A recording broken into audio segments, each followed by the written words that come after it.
మహిమ కలుగును గాక. దేవుని వాక్యాన్ని మనము ధ్యానించుకుందాం. పాపము వలన వచ్చే ప్రతిఫలములు అనే అంశాన్ని మనం నేర్చుకుంటూ ఉన్నాం.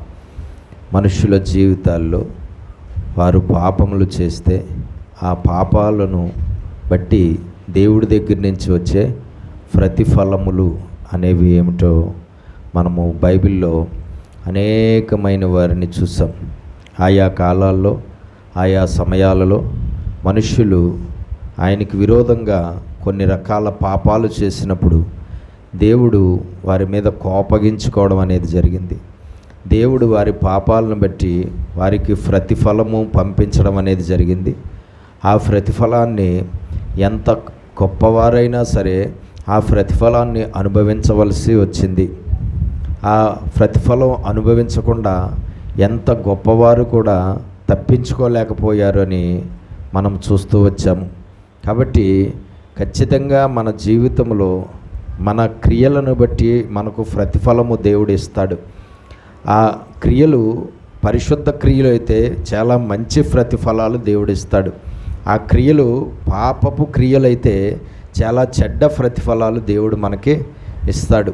ఆ చెడ్డ ప్రతిఫలాలు అనుభవించవలసి వచ్చినప్పుడు మనము ఏ మాత్రము కూడా దేవుడి చేతుల్లో నుంచి తప్పించుకునే అవకాశము ఉండదు. కాబట్టి మనము ఎంతటి వారమైనా సరే మనము దేవుడి దగ్గర మన క్రియలను బట్టి ప్రతిఫలము పొందుకోక తప్పదు ఈ భూమి మీద ఉన్నంత కాలము. కాబట్టి మంచి ప్రతిఫలాలు మనం పొందుకునేలాగా చాలా జాగ్రత్త కలిగి జీవించాలి. మంచి ప్రతిఫలాలు పొందుకునేలాగా ఏ పాపము జోలికి వెళ్లకుండా పరిశుద్ధంగా జీవించాలి. మంచి ప్రతిఫలాలు పొందుకునేలాగా వాక్యానుసారంగా ఆజ్ఞానుసారంగా మనము జీవించాలి. మంచి ప్రతిఫలాలు పొందుకునేలాగా దేవునికి ఇష్టమైన వారిగా మనము జీవించాలి. కాబట్టి చూద్దాం, మనము 2వ దినవృత్తాంతములు ఇంకా కొంతమందిని మనము చూద్దాము. ఆయా కాలాల్లో 26వ అధ్యాయం 2వ దినవృత్తాంతాలు 26వ అధ్యాయం మనం చదువుదాం. 16 నుంచి చదవండి. 2వ దినవృత్తాంతాలు 26వ అధ్యాయం 16 నుంచి చదవండి.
దేవునికి మహిమ కలుగును గాక. 2 చేతులు పైకెత్తి స్తోత్రాలు చెల్లిద్దాము.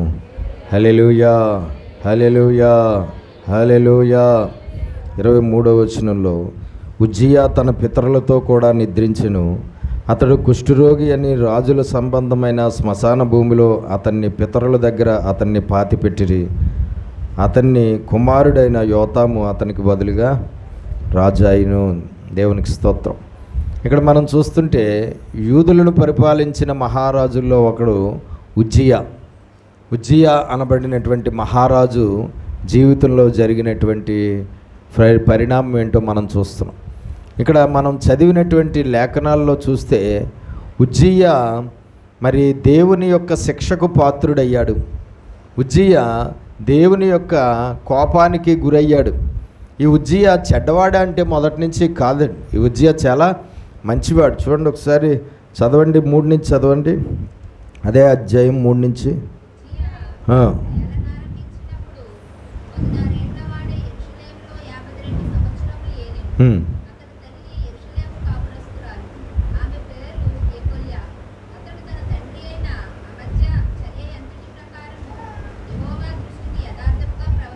ఏమన్నా యెహోవా దృష్టికి ఉజ్జియా చాలా యథార్థంగా ప్రవర్తించాడు.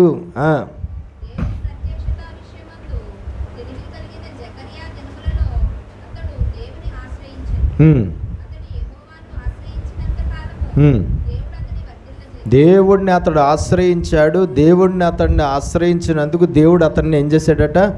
వర్ధిల్ల చేశాడు, ఎంతో ఆశీర్వదించాడట.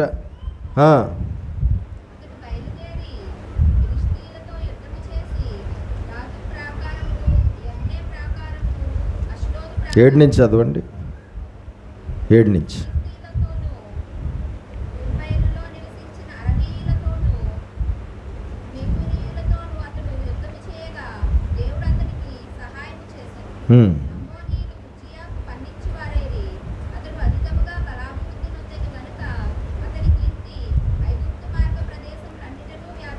దేవునికి స్తోత్రం కలుగునుగా.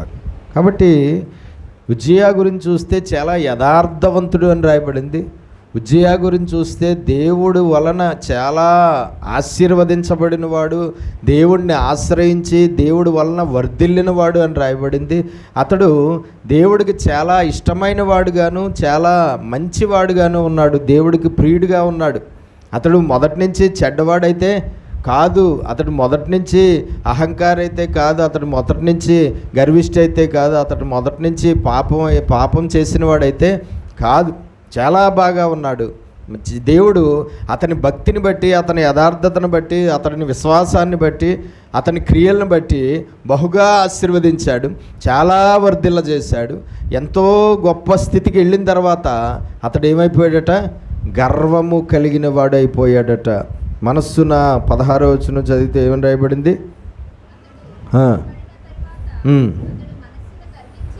చెడిపోయెను. దేవునికి స్తోత్రం కలుగునుగా. ఈ భూమి మీద చాలా గొప్ప స్థితికి వెళ్ళామంటే ఖచ్చితంగా చెడిపోతాం. భూమి మీద ఉన్నంతకాలము కూడా బాగా గొప్ప స్థితికి మనం వెళ్ళడానికి వీల్లేదండి. వెళ్ళామా గర్వం వచ్చేస్తుంది, వెళ్ళేమా అహంకారం వచ్చేస్తుంది, వెళ్ళేమా దేవుడు పక్కకి వెళ్ళిపోతాడు, వెళ్ళేమా దేవునికి విరోధమైన క్రియలు చేయడం మొదలుపెట్టే పరిస్థితులు వస్తాయి.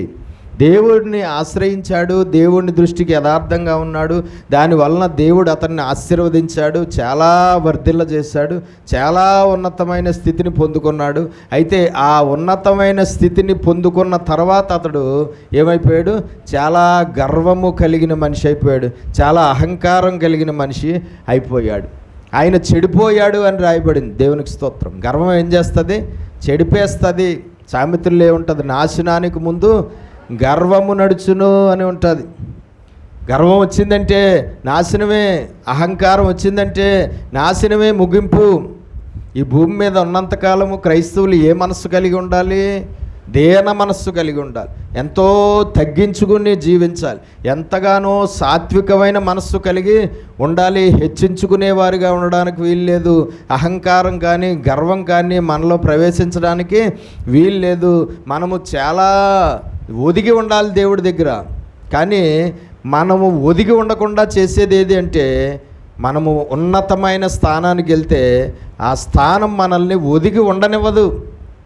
భూ సంబంధంగా ఐశ్వర్యవంతులు అయ్యామంటే, భూ సంబంధంగా కోటీశ్వరులు అయ్యామంటే, భూ సంబంధంగా చాలా గొప్ప బ్రతుకు జీవించే పరిస్థితికి వెళ్ళామంటే ఆటోమేటిక్గా గర్వం అహంకారం అనేది హృదయంలో చోటు చేసుకుంటే ఆటోమేటిక్గా చెడిపోవడం అనేది జరుగుతుంది.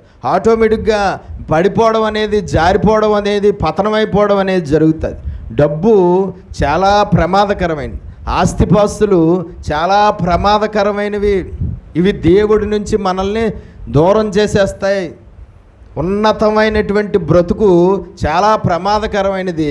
అది మనల్ని ఎట్టి పరిస్థితుల్లోనూ దేవుడి దగ్గరికి చేరనివ్వదు. అయితే అతడు పొందిన ఐశ్వర్యాన్ని బట్టి, అతడు పొందిన కీర్తిని బట్టి, అతడు పొందిన ఆ ఉన్నతమైన స్థానాన్ని బట్టి అతడు గర్వము, అహంకారము కలిగి చెడిపోయాడు. ఎంతగా చెడిపోయాడంటే దేవుని మందిరంలోనికి వెళ్ళకూడదు. దేవుని మందిరంలోనికి ఎవరు వెళ్ళాలి? యాజకులు మాత్రమే వెళ్ళాలి. కానీ దేవుని మందిరంలోనికి వెళ్ళిపోయాడు. దేవుని మందిరంలో పరిశుద్ధ స్థలంలోకి వెళ్ళిపోయాడు. దేవుని మందిరంలో పరిశుద్ధ స్థలంలో ధూపవేదిక మీద దేవుడికి ధూపం వేయడానికి సిద్ధపడ్డాడు. ఎంతగా చెడిపోయాడంటే ఒక యాజకుడు చేయవలసిన పని తాను చేయడానికి సిద్ధపడిపోయాడు. ఆ పని ఎవరు చేయాలి? ఖచ్చితంగా అహరోను వంశస్థుల నుంచి, అహరోను దగ్గర నుంచి స్టార్ట్ అయింది. ఆ యాజకత్వం అనేది ఎవరు చేయాలని చెప్పాడు? అహరోను వంశస్థులే యాజకత్వము చెయ్యాలి. కానీ మహారాజుగా ఉన్న ఇతను ఏమైపోయాడండి? నేను దేవుడికి ధూపం వేస్తాను.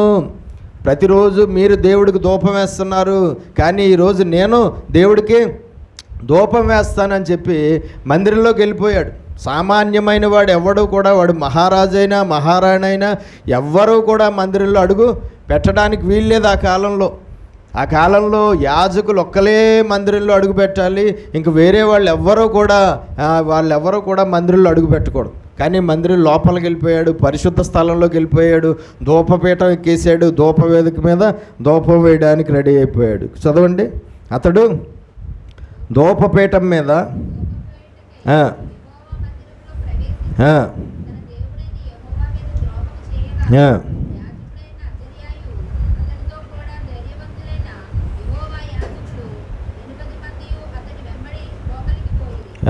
అప్పటికి ప్రధాన యాజకుడుగా ఉన్న అజర్యా, అలాగే అతనితో పాటు యాజకత్వం చేస్తున్న యాజకులు 80 మంది వెంటనే రాజు వెనకాల మందిరం లోపలికి వచ్చారు.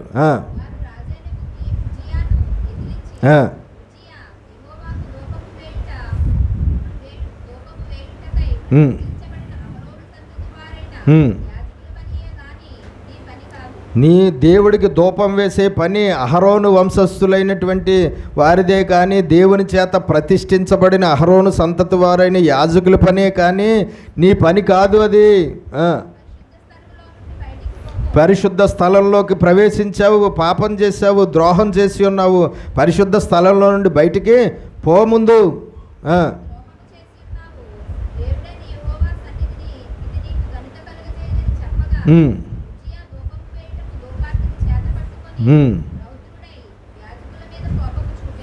ఏమయ్యేటండి?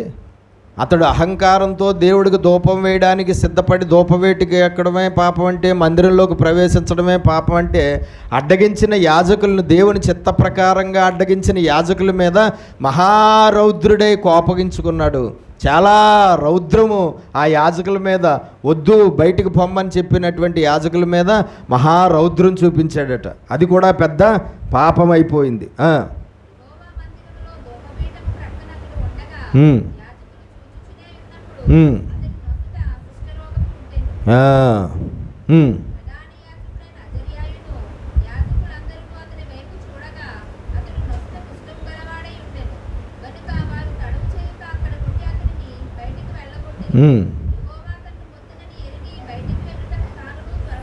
దేవునికి స్తోత్రం చెల్లిద్దాం. రెండు చేతులు పైకెత్తి గట్టిగా చెప్దామా? హల్లెలూయా, హల్లెలూయా. ఏమైందటండి?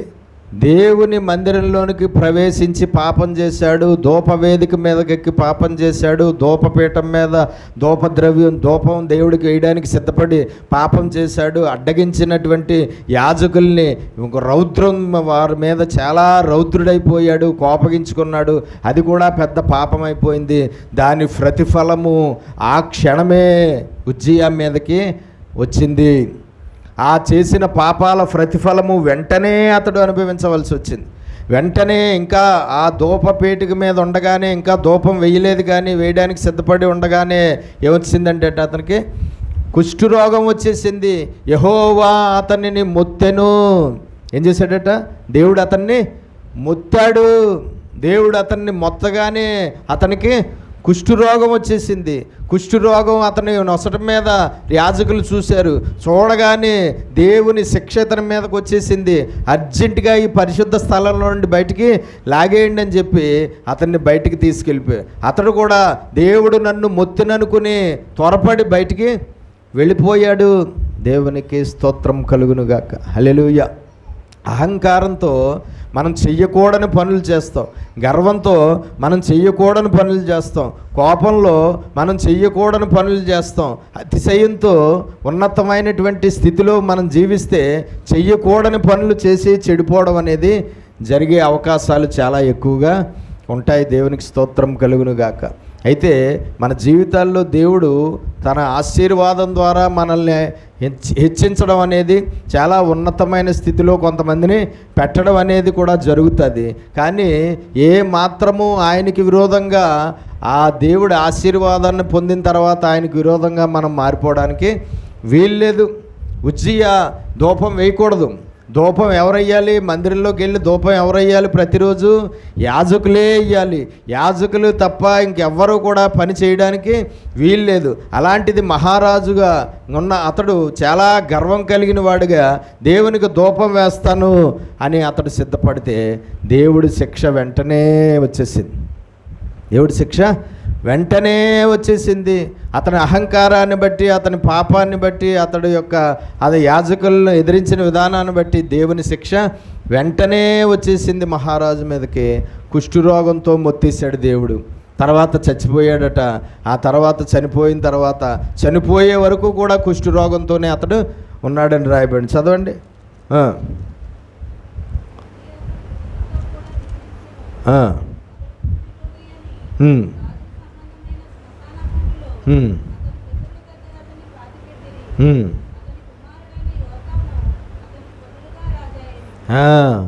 మరణ దినము వరకు అతను కుష్ఠరోగంతోనే బాధపడ్డాడు అని అక్కడ చాలా స్పష్టంగా మనకి కనబడుతూ ఉన్నది. కాబట్టి రాజైన ఉజ్జియా తన మరణ దినము వరకు కుష్ఠరోగి అయి ఉండెను. దేవునికి స్తోత్రం కలు. చచ్చిపోయే వరకు కూడా కుష్ఠరోగం తగ్గలేదు. దేవుడి శిక్షలు ఒక్కోసారి మనం కొంతకాలానికి తగ్గుతాయి, కొంతకాలానికి ఆ శిక్షలు దేవుడే మళ్ళా తీసివేస్తాడు. కానీ కొంతకాలం తర్వాత ఆ శిక్షలు కొంతమందికి అయితే తీసివేయడు. చేసిన పాపం మీద ఆధారపడి ఉంటుంది.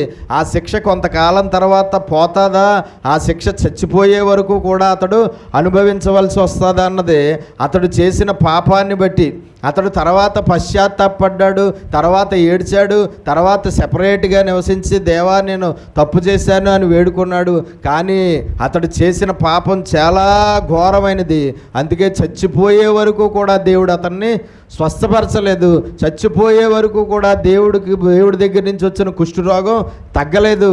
కుష్ఠరోగిగా ఉండగానే అతడు చచ్చిపోయాడు. కాబట్టి తీసుకెళ్ళి పాతి పెట్టేశారు. కాబట్టి మనం తెలుసుకోవాల్సింది ఏంటంటే, ఎట్టి పరిస్థితుల్లోనూ దేవునికి విరోధంగా మనం ఏ పని చేయడానికి వీల్లేదు. దేవుడికి సంబంధించిన పనే. ధూపం వేయటం చెడ్డ పనా? ధూపం వేయటం మంచి పనే. కానీ దేవుడి మందిరంలోకి వెళ్ళడం మంచి పనే. ధూపం వేయటం మంచి పనే. కానీ అది ఎవరు చెయ్యాలో వాళ్ళే చెయ్యాలి, ఎవరు చేయకూడదో వాళ్ళు చేయడానికి వీల్లేదు. ఆ రోజుల్లో దేవుడి యొక్క శిక్షను అతడు పొందుకోవడం అనేది జరిగిందండి. ఆ విధంగా దేవుడు అతని పాపాన్ని బట్టి దేవుడికి అతనికి పంపించిన ప్రతిఫలం ఏంటి? కుష్ఠరోగం, ఆ తర్వాత మరణము. 28వ అధ్యాయం 1 నుంచి చదవండి.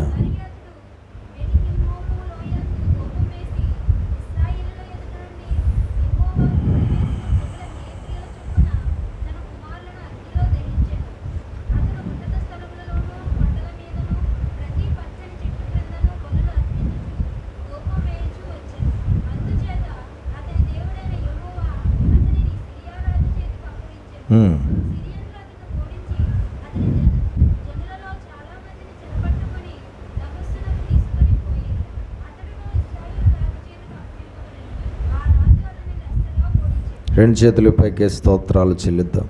హల్లెలూయా, హల్లెలూయా.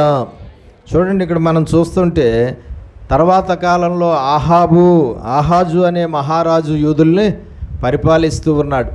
ఈ ఆహాజు కూడా దేవునికి చాలా విరోధమైన జీవితాన్ని జీవించాడని రాయబడి. ఆహాజు ఏలన ఆరంభించినప్పుడు 20 సంవత్సరముల వాడే యెరూషలేములో 16 సంవత్సరములు ఏలును. అతడు తన పితరుడైన దావీదు వలె యెహోవా దృష్టికి యథార్థంగా ప్రవర్తింపలేదు. అతడు ఇశ్రాయేలు రాజుల మార్గములందు నడిచి బయలుదేవతారూపములుగా పోత విగ్రహములను చేయించెను. మరియు అతడు బెన్హిన్నోము లోయందు ధూపం వేసి ఇశ్రాయేలీయుల ఎదుట నుండి యెహోవా తోలివేసిన జనముల హేయక్రియల చొప్పున తన కుమారులను అగ్నిలో దహించెను. అతడు ఉన్నత స్థలములలోనూ కొండల మీదను ప్రతి పచ్చని చెట్టు క్రిందను బలులు అర్పించుచు ధూపం వేచు వచ్చెను. దేవునికి స్తోత్రం. యూదులను పరిపాలిస్తున్న మహారాజుల్లో ఒకడు ఆహాజు. ఈ ఆహాజు మహారాజు అయిన తర్వాత అతడు యెహోవాని విసర్జించి అతడు ఏం చేశాడండి, భయంకరమైనటువంటి విగ్రహారాధకుడిగా మారిపోయాడు. ఉన్నత స్థలాలను కట్టించాడు, బలిపీఠాలను కట్టించాడు. పిల్లల్ని ఏం చేశాడంటే మనుషులను అక్కడ దహించి వేశాడట. అగ్నిలో ఏం చేశాడటండి, దహించి వేశాడట. ఈ విధంగా అతడు ఘోరాతి ఘోరమైనటువంటి పాపాన్ని దేవునికి విరోధంగా అతను జీవితంలో చేయడం అనేది జరిగింది. అగ్ని ఓడించను. అతడు ఉన్నత స్థలముల్లో కొండల మీద ప్రతి పచ్చని చెట్టు కిందను బలులు అర్పించుచు ధూపం వేచి వచ్చును. అందుచేత అతని దేవుడైన యెహోవా అతన్ని సిరియా రాజు చేతికి అప్పగించాడు. ఆ విధంగా అతడు దేవునికి విరోధంగా పాపపు జీవితాన్ని జీవించడం వల్ల దేవుడి వద్ద నుంచి వచ్చిన ప్రతిఫలం ఏంటి, శత్రువైన సిరియా రాజు చేతికి దేవుడు అతన్ని అప్పగించేశాడు. దేవుడు శిక్షల్లో చాలా ఎక్కువగా కనబడే శిక్షలు ఏంటి అంటే, మనం బైబిల్లో చూస్తే దేవుడి దగ్గర నుంచి వారి పాపాలను బట్టి దేవుడి దగ్గర నుంచి వచ్చే శిక్షల్లో చాలా ఎక్కువగా కనబడే శిక్షలు ఏంటంటే, మరణం. ఫస్ట్ మరణం. వాడు ఎవడైనా సరే దేవుడు మరణం పంపించిన శిక్ష చాలా ఎక్కువగా కనబడుతూ వచ్చాయి. తర్వాత శత్రువుల చేతికి అప్పగించేయడం అనేది కూడా బైబిల్లో చాలా ఎక్కువగా కనబడుతుంది. ఎవరైనా సరే, వారు ఎంత గొప్ప మహారాజులైనా, ఎంత గొప్ప ఐశ్వర్యవంతులైనా, ఎంత గొప్ప భక్తులైనా సరే, వారి జీవితాల్లో ఒక్కొక్క సమయంలో జరిగిన పాపాలను బట్టి దేవుడు వారిని ఎవరికి అప్పగించేయడం జరుగుతుంది, శత్రువుల చేతికి అప్పగించేయడం అనేది. ఆహాజు చేసిన పాపాలను బట్టి ఆహాజు విగ్రహారాధికుడిగా మారిపోయిన దాన్ని బట్టి ఆహాజు ఆ విగ్రహాలకు దగ్గర ఉన్న బలిపీఠాల మీద పిల్లలను బలిగా దహించిన విధానాన్ని బట్టి మరి అతని మీద దేవుడికి కోపము వచ్చింది. మన జీవితాల్లో ఖచ్చితంగా మనం పాపం చేస్తే మన దేవుడికి మన మీద ఏమొస్తుంది, కోపము వస్తుంది. ఖచ్చితంగా దేవుడికి మన మీద కోపం వస్తుంది. కోపం వచ్చింది అంటే ఏదో ఒక శిక్ష దేవుడి దగ్గర నుంచి దేవుడి అనుమతితో బయలుదేరి వస్తుంది. ఆ శిక్ష ఏదో ఎవరూ కూడా అంచనా వెయ్యలేరు. ఆ శిక్ష వచ్చిన తర్వాత వాడు ఎవడైనా సరే ఆ శిక్షను అనుభవించవలసిందే. నిర్ణయ కాలం ఎంతకాలం అయితే ఉంటుందో అంతకాలము ఆ శిక్ష మనిషి అనుభవించవలసిందే. దేవుడే మరలా ఆ శిక్షను తీసివేయడం అనేది జరుగుతుంది. ఒకవేళ కొంతమందికి అయితే దేవుడు ఆ శిక్షని చనిపోయే వరకు కూడా తీసివేయడం అనేది కూడా చెయ్యడు. కాబట్టి మన జీవితాల్లో తెలుసుకోవాల్సింది ఏంటంటే, ఎట్టి పరిస్థితుల్లోనూ కూడా మన దేవునికి విరోధంగా ఏ పాపములను మనం చేయడానికి వీల్లేదు. పాపము వలన మన మీదకి దేవుడికి కోపం వస్తుంది. మన మీద కోపంతో ఏదో ఒక శిక్ష వస్తుంది. అనవసరంగా మనం ఆ శిక్షను అనుభవిస్తూ నలిగిపోవాలి, అనవసరంగా ఆ శిక్షను అనుభవిస్తూ బాధపడాలి, అనవసరంగా ఆ శిక్షను అనుభవిస్తూ నెమ్మది లేని వారిగా, సమాధానం లేని వారిగా, మనశ్శాంతి లేని వారిగా, ఎంతో భయంకరంగా బాధపడుతూ, ఇబ్బంది పడుతూ, కష్టపడుతూ మనము ఆ శిక్షను అనుభవించవలసి వస్తుంది. ఆ శిక్షాకాలంలో మనల్ని రక్షించేవారు ఎవరు ఉండరు, కానీ ఆ శిక్ష నుంచి రక్షించేవాడు దేవుడు ఒక్కడే. కాబట్టి మరి ఆహాజుని ఏం చేశాడట, దేవుడు సిరియా రాజు చేతికి అప్పగించేశాడట. సిరియన్లు అతన్ని ఓడించి అతని జనుల్లో చాలామందిని చెరపట్టుకుని దమస్కునకు తీసుకుని పోయి అతడును ఇశ్రాయేలు రాజు చేతికి అప్పగింపబడిను. ఆ రాజు అతన్ని లెస్సగా ఓడించెను. రెమల్యా కుమారుడైన, చదవండి.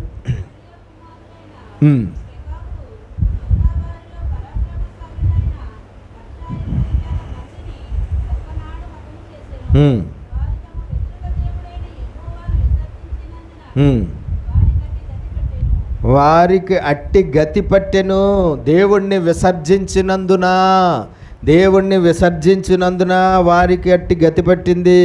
ఒకే రోజు 1,25,000 మంది దేవుని పిల్లలు చనిపోయారంటే, శత్రువు చంపేశాడంటే దేవుడిని విసర్జించినందుకు వారికి అట్టి గతి పట్టింది. దేవునికి స్తోత్రం కలుగునుగాక. హల్లెలూయా. కాబట్టి దేవుడే శత్రువు 1,20,000 మందిని చంపేసేలాగా దేవుడే అనుమతించాడు శత్రువుకి దేవుని పిల్లల్ని.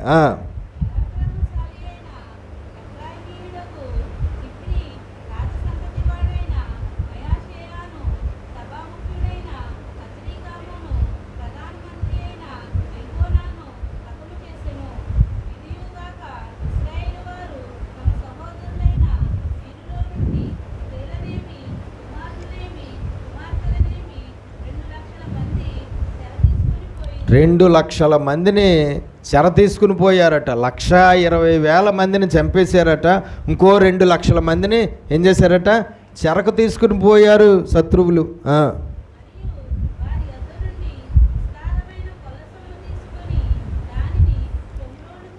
వారి ఆస్తిపాస్తులన్నీ కూడా వాళ్ళ కలిగి ఉన్నదంతా కూడా పట్టుకుని వెళ్ళిపోయారు శత్రువులు.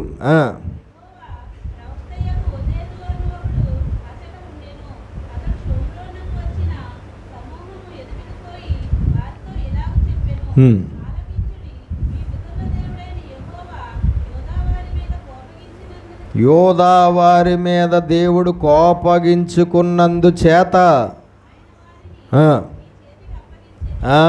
ఇదిగో శత్రువులారా, సిరియన్లారా, దేవుడు అప్పగించినందుకు వారు మీ చేతికి అప్పగించబడ్డారు. మీరేదో బలంతో శక్తితో వారిని మీరు చంపలేదు, లేదంటే వాళ్ళని మీరు బానిసలుగా చేసుకోలేదు. దేవుడు వారి పాపాలను బట్టి వారిని మీ చేతులకి అప్పగించేయడం వల్ల మీరు వారిని పట్టుకోగలిగారు, చంపగలిగారు, చెరకు తీసుకోపోగలిగారు అని చెప్తున్నాడు అవతల వారితో.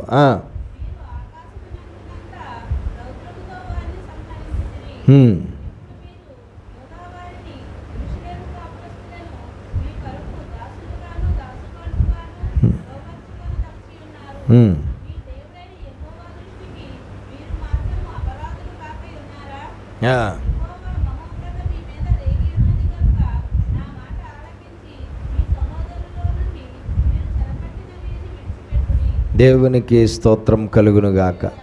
అయితే ఆహాజు కాలంలో ఆహాజు చేసిన పాపాలను బట్టి, ఆహాజు వలన ఆహాజు కాలంలో ప్రజలందరూ కూడా వారు విగ్రహారాధికులుగా మారిపోయి, రాజు ఏం చేస్తున్నాడు అదే వాళ్ళు కూడా చేసేవారు. రాజుగారు విసర్జించేశాడు దేవుణ్ణి, ప్రజలందరూ కూడా విసర్జించేశారు. రాజుగారు విగ్రహారాధన మొదలెట్టేశాడు, ప్రజలందరూ విగ్రహారాధన మొదలెట్టేశారు. రాజుగారు ఉన్నత స్థలాలకు మీదకి వెళ్ళి అక్కడ ఆరాధిస్తున్నాడు దేవతల్ని, ప్రజలు అదే పని చేస్తున్నారు. రాజుగారు ఆ దేవతల దగ్గర ఉన్న అగ్నిగుండంలోనికి ఆ మనుషుల్ని తోసేస్తున్నాడు, వేసేస్తున్నాడు. మనుషుల్ని బలిగా నరబలి అనమాట. నరబలి ఆ దేవతలకు అర్పించాడు రాజుగారు. ఈ ప్రజలు కూడా అలాగే ఏం చేశారండి, వెళ్ళి ఎవరిని మళ్ళా పిల్లల్ని ఎవరిని అగ్నిగుండంలో పడేసేవారు? వారి పిల్లల్నే. ఎవరినండి? ఆ దేవతలకి బలిగా ఎవరిని అర్పించేసేవారో తెలుసా? వారి పిల్లల్నే. ఆ దేవతల ముందు, ఆ గుళ్ళ ముందు పెద్ద పెద్ద దూపాలు ఇవి ఉంటాయి, అగ్నిగుండాలు ఉంటాయి. ఆ అగ్నిగుండంలో ఆ దేవతలకు బలిగా పిల్లల్ని అర్పించేసేవారు. ఆ విధంగా వారి పిల్లల్ని ఆ దేవతకు బలిగా అర్పించేస్తే ఆ దేవత వీళ్ళని ఆశీర్వదిస్తుంది, దీవిస్తుంది అన్న నమ్మకం. ఆ నమ్మకంతో వెళ్ళి వారి పిల్లల్ని పట్టుకెళ్ళి అగ్నిలో పాడేసి నరబలిగా ఇచ్చేసేవారు. అది పెద్ద పాపము, అది ఎంతో పెద్ద పాపం అయిపోయింది. ఆ పాపము వారు అనుభవించవలసి వచ్చింది. ఆ పాపానికి ప్రతిఫలం, ఆ పాపానికి శిక్ష రాజుతో పాటు ప్రజలు కూడా అనుభవించవలసి వచ్చాయి. రాజుగారి కుటుంబం, ప్రజల కుటుంబాలు అందరినీ దేవుడు ఎవరికి అప్పగించేశాడు? శత్రువులకు అప్పగించేశాడు. సిరియా రాజుకి అప్పగించేశాడు, ఇశ్రాయేలీల రాజుకి అప్పగించేశాడు. శత్రువుకు అప్పగించేస్తే శత్రువులు రెచ్చిపోయి మహా ఉగ్రులై 1,20,000 మందిని యూదుల్ని చంపేశారట. అలాగే 2 లక్షల మందిని చెరకు తీసుకుని పోయారట. వీళ్ళందరి ఆస్తిపాస్తులన్నీ కూడా పట్టుకుని పోయారు. ప్రాణాలు పోయాయి, మనుషులు పోయారు, వాళ్ళ కుటుంబం మనుషులు పోయారు, వాళ్ళ ఆస్తిపాస్తులు, వాళ్ళకున్న సంపద అంతా కూడా పోయింది. మన పాపాలను బట్టి ఒక్కోసారి మనము చాలా కోల్పోవలసి వస్తుంది. మన పాపాలను బట్టి మన వస్తువులు, మన సంపద, మన ఆస్తి, మన ఐశ్వర్యము కోల్పోవలసి వస్తుంది. మన పాపాలను బట్టి మనం సంపాదించిన కీర్తి ప్రతిష్టలు కోల్పోవలసి వస్తుంది. మన పాపాలను బట్టి మన మనుషులను, మన కుటుంబ సభ్యుల్లో మనుషులను మనము కోల్పోవలసి వస్తుంది. మన పాపాలను బట్టి మన ఉద్యోగాలు కోల్పోవలసి వస్తుంది. మన పాపాలను బట్టి మనకు ఉన్నవి మనము పోగొట్టుకోవలసిన పరిస్థితి వస్తుంది. అదే పాపాలు మనం చనిపోయే వరకు కూడా కొనసాగితే ఆ తర్వాత భూమి మీద ఉన్నవి పోగొట్టుకోవడమే కాదు, ఆత్మ సంబంధమైన పరలోకాన్ని పోగొట్టుకోవాల్సి వస్తుంది, కోల్పోవాల్సి వస్తుంది. దేవుడిచ్చే రక్షణ కూడా కోల్పోవాల్సి వస్తుంది. దేవుడిచ్చే నిత్య జీవాన్ని కూడా కోల్పోవలసి వస్తుంది. పాపము వలన పోగొట్టుకోవడమే జరుగుతుంది. పాపం ఉన్నప్పుడు దక్కించుకోవడం అనేది జరగదు. పాపం మనలో ఉంటే మనం దేవుడి ద్వారా మంచివి పొందుకోవడం అనేది జరగదు. పాపం మనలో ఉంటే ఖచ్చితంగా దేవుడి ద్వారా మనకు ఉన్నవి మనము పోగొట్టుకోవలసి వస్తుంది. పాపం మనలో ఉంటే మన ప్రాణాలైనా పోగొట్టుకోవాలి. పాపం మనలో ఉంటే మన ఆరోగ్యమైనా పోగొట్టుకోవాలి. పాపం మనలో ఉంటే మన కుటుంబంలో మనుషులనైనా పోగొట్టుకోవాలి. పాపం మనలో ఉంటే మనకు దేవుడిచ్చిన ఆస్తిపాస్తులు, ఐశ్వర్యం, డబ్బు ఏదైతే ఉందో, అది ఉద్యోగం ఏదైతే ఉందో అది పోగొట్టుకోవాల్సి వస్తుంది. పాపం మనలో ఉంటే మన వ్యాపారాలు మనం పోగొట్టుకోవాల్సి వస్తుంది. పాపం మనలో ఉంటే మనకు దేవుడిచ్చిన స్థితిని మనము పోగొట్టుకోవలసి వస్తుంది. పాపం వలన పోగొట్టుకోవడమే జరుగుతుంది. పాపం వలన పొందుకోవడం అనేది జరగదు. పాపం మనలో ఉంటూ అది ఇవి ఇది ఇవి అంటే దొరుకుతుందా? ఏది దొరకదు. ఉన్నవే పోతూ ఉంటాయి. పాపం మనలో ఉంటే ఉన్నవే పోతూ ఉంటాయి. కొంతమంది నా ఉద్యోగం పోయిందండి అంటారు. ఏమో, అది అతని పాపం వల్లే దేవుడు ఆ ఉద్యోగాన్ని దేవుడు తీసివేశాడు. కొంతమంది ఎంతో బాగుండే నా వ్యాపారం టపాలని పోయిందంటే అంటూ ఉంటారు. చాలా బాగున్న నా వ్యాపారం మొత్తం నాశనం అయిపోయిందంటే నీ పాపం వల్లే నీ మంచి వ్యాపారం ఒకవేళ నాశనం అయిపోయిందేమో, పాడైపోయిందేమో. కాబట్టి మనం తెలుసుకోవాల్సింది ఏంటంటే మన జీవితాల్లో పాపం ఉంటే మనము అన్నీ కూడా పోగొట్టుకోవాల్సి వస్తుంది, కోల్పోవలసి వస్తుంది. కోల్పోయిన తర్వాత ఏమీ చేయలేము. పోగొట్టుకున్న తర్వాత ఎంత ఏడ్చినా ప్రయోజనం ఉండదు. పోగొట్టుకున్న తర్వాత మళ్ళా దక్కించుకోవడం అంటే అది జరిగే పని కానే కాదు. పోగొట్టుకోకుండా ఏ పాపము లేని వారిగా మనము ఉండాలి. దక్కించుకోవడం అనేది ఎప్పుడు జరుగుతుందంటే ఏదైనా ఏ పాపము లేని పవిత్రమైన జీవితం మనలో ఉన్నప్పుడు, అప్పుడు నువ్వు అడగకుండానే నీకు అవసరమైన వాటిని దేవుడు ఇవ్వడం అనేది జరుగుతుంది. నువ్వు అడగకపోయినా నీకు అవసరమైనవి నువ్వు దక్కించుకోవడం అనేది జరుగుతుంది దేవుడి వల్ల. ఒకవేళ పాపం ఉంటే ఉన్నవి కూడా పోగొట్టుకోవలసి వస్తుంది. కాబట్టి ఏ మాత్రము మన జీవితాల్లో అలాంటి పరిణామాలకు చోటు ఇవ్వకూడదు. మనం పొందుకోవడమే కానీ పోగొట్టుకోకూడదు. 22 నుంచి చదవండి, అదే అధ్యాయంలో 22 నుంచి.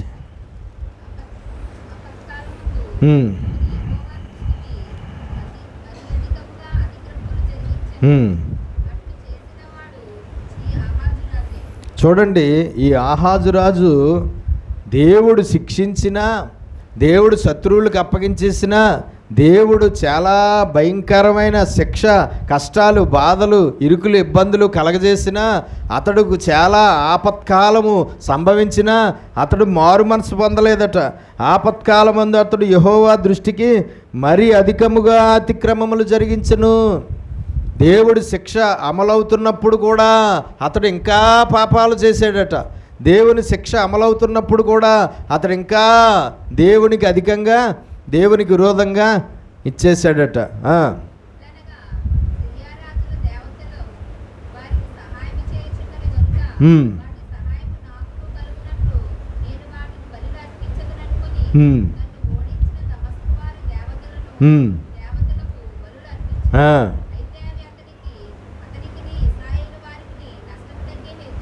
నష్టాన్నే కలగజేశాయి. సిరియా వారు పూజించే దేవతలు వారికి సహాయం చేస్తున్నాయి అని అతడు అనుకుని ఆ దేవతలను మనం కూడా పూజిస్తే, ఆ సిరియన్లు పూజించే దేవతలకు మనం కూడా బలులు అర్పిస్తే ఆ దేవతలు మనకు కూడా సహాయం చేస్తాయనుకుని ఆ సిరియన్ల దేవతలకు బలులు అర్పిస్తే సహాయం దొరకలేదు, కానీ మేలు దొరకలేదు, కానీ ఇంకా ఎక్కువ నష్టం, ఇంకా ఎక్కువ కష్టం, ఇంకా ఎక్కువ శోధన, ఇంకా ఎక్కువ వేదన కలిగింది. దేవునికి స్తోత్రం కలుగునుగాక. హల్లెలూయా. కాబట్టి మనం తెలుసుకోవాల్సింది ఏంటంటే, ఎట్టి పరిస్థితుల్లోనూ అలాంటి పరిణామాలు మన జీవితాల్లో ఉండడానికి వీల్లేదు. మనం ఎట్టి పరిస్థితుల్లోనూ అలాంటి పరిస్థితులు అనుభవించడానికి వీల్లేదు. ఓ పాస్టర్ గారు చెప్తున్నారు ఒక సమయంలో, ఇలాగ మా చర్చి విశ్వాసికి బాగోలేదని, దురాత్మ ప్రభావం ఏదో పనిచేస్తుందని, ఆ బిడ్డకి అసలు ఒంట్లో బాగోలేని దుష్టుడి ప్రభావం పనిచేస్తుందని చెప్పి తీసుకొచ్చారండి. తీసుకొస్తే ప్రార్థన చేశాను. ప్రార్థన చేస్తే తర్వాత బాగుపడలేదంట. కొన్ని రోజుల తర్వాత కూడా బాగుపడలేదని, ఇది అవ్వలేదని తీసుకెళ్ళి మంత్రగాడి దగ్గరికి తీసుకెళ్ళి మంత్రాలు ఇవన్నీ చేయో కడతారు కదా, అవన్నీ కట్టించితే క్రైస్తవులు ఇంకా ఎక్కువ అంతకు ముందున్నటువంటి ప్రభావం కన్నా, అంతకు ముందున్న కష్టం కన్నా, అంతకు ముందు బాగోలేని దానికన్నా అక్కడికి తీసుకెళ్ళిన తర్వాత, అక్కడ కట్టించిన తర్వాత, అక్కడ మంత్రాలు అవి చేయించిన తర్వాత ఇంకా ఎక్కువ అయిపోయి చివరికి చచ్చిపోయాడటండి బిడ్డ. ఏమయ్యాడటండి బిడ్డ? చచ్చిపోయాడు. దేవునికి స్తోత్రం కలుగునుగాక. హల్లెలూయా. మన జీవితాల్లో ఒక్కొక్కసారి మనం అనుభవించే కష్టాలు చాలా కాలంగా పోకపోతే ఎవడో చెప్తాడు, సాతాను సంబంధం వచ్చి, ఇంకెందుకు కానీ నీ దేవుడిని నమ్ముకున్నది, ఇంకెందుకు కానీ నీ దేవుడిని పూజించేది, జాగ్రత్తమ్మ, ఇంకెందుకు కానీ ఇలాగొచ్చే, ఇంకెందుకు కానీ అలాగొచ్చే, ఇంకెందుకు కానీ ఇలా చెయ్యి అలా చెయ్యి అని చెప్పచ్చు. చెప్తే వెంటనే మనము ఆ మాటలను స్వీకరించి వెంటనే అలాగ చెయ్యొచ్చు. కానీ అప్పుడు మనకేమవుతుంది? ఇంకా ఎక్కువ నష్టం కలుగుతుంది, ఇంకా ఎక్కువ కష్టాలు కలుగుతాయి, ఇంకా ఎక్కువ వేదనలు కలుగుతాయి, ఇంకా ఎక్కువగా. ఎందుకు నువ్వు ఇంతకాలం ప్రార్థన చేసినా నీకు రాలేదంటే దేవుడి దగ్గర ఇంకా నువ్వు అనుమతి పొందలేదు, దేవుడు కృప ఇంకా నీకు దొరకలేదు, దేవుడి దయ ఇంకా నీకు దొరకలేదు. ఎందుకు నీకు కార్యం జరగలేదంటే ఇంకా దేవుని దృష్టి నీ మీద పడలేదు. ఎందుకు నీవు ఎన్ని రోజుల నుంచి ప్రార్థన చేసినా నీ కష్టం, నీ శోధన, నీ ఇరుకు, నీ ఇబ్బంది, నీ బాధ పోవట్లేదంటే నీ మనసులో మార్పు రాలేదేమో, పశ్చాత్తాపం రాలేదేమో, దేవునికి ఆయాసకరంగా ఏ పాపాలైతే ఉన్నాయో ఆ పాపాలు ఇంకా విడిచిపెట్టలేదేమో, దేవుడి వైపు పూర్తిగా మళ్ళుకోలేదేమో, లేదంటే దేవుడు నిర్ణయించిన కాలం ఏదైతే ఉందో నిర్ణయకాలం, ఆ కాలం ఇంకా పూర్తి అవ్వలేదేమో. కారణాలు ఎన్నో ఉంటాయి, కానీ ఇవేవి కూడా మనం తెలుసుకోకుండా మనకి మన దేవుడి వల్ల పని అవ్వలేదు, ఈ పాస్టర్ గారి వల్ల పని అవ్వలేదు, ఈ చర్చిలో పని అవ్వలేదు, లేదంటే ఇక్కడ కాదు, మనము ఇంకో రూట్లోకి వెళ్దామని చెప్పి ఎవరో ఏదో చెప్పారని చెప్పి మనం ఇంకో రూట్లోకి వెళ్ళామంటే ఇంకా ఎక్కువైపోతుంది. ఏమవుతుందండి? ఇంకా ఎక్కువైపోతుంది నలుగుడు, ఇంకా ఎక్కువైపోతుంది శోధన, ఇంకా ఎక్కువైపోతుంది కష్టం, ఇంకా ఎక్కువైపోతుంది. చివరికి ఏమైపోతుందో తెలియదు. కాబట్టి ఎట్టి పరిస్థితుల్లోనూ అలాంటివి ఏం జరిగినా మన దేవుడి దగ్గరే పొందుకోవాలి. మనం ఏం పొందుకున్నా విడుదల పొందుకోవాలా మన దేవుడి దగ్గరే. బంధించబడ్డామా విడుదల పొందుకోవాలా మన దేవుడి దగ్గర. దుష్టుడు శోధిస్తున్నాడా విడుదల మన దేవుడి దగ్గర. సాతాను శోధిస్తున్నాడు విడుదల మన దేవుడి దగ్గర. మనం ఒక దేవుడినే కలిగి ఉన్నాం. మనకి దేవుడు ఒక్కడే అన్న సంగతి తెలుసు. ఆ దేవుడే సమర్థుడు, ఆ దేవుడే శక్తివంతుడు, ఆ దేవుడే బలవంతుడు అని తెలుసు. ఆ దేవుడి మీదే విశ్వాసం ఉంచాం. ఆ దేవుడే నీకు ఏదైనా చెయ్యాలి. ఆ దేవుడు తప్ప ఇంకొకరు ఎవరు ఏమీ చేయలేరు. కాబట్టి ఏ మాత్రము ఈ ఆహాజు ఎన్నో పాపాలు చేశాడు, దానికి వలన దేవుడు శిక్షించాడు, శత్రువులు శుభ్రంగా నలిపిపడేస్తున్నారు. అప్పుడు మళ్ళీ ఏం చేశాడు? ఈ సిరియన్లు దేవతలు మనకు సహాయం చేస్తారేమో అని చెప్పి మళ్ళా ఇంకా ఎక్కువ పాపము, సిరియన్లు దేవతలకు బలులు అర్పించడం వల్ల ఇంకా ఎక్కువ పాపము చేసిన వాడు అయ్యాడట. చదవండి హేతువులైను. చూడండి, ఈ ఆహాజు యెరూషలేములో ఉన్న దేవుని మందిరంలో ఉన్న దేవునికి ప్రతిష్ఠించబడిన ఉపకరణములను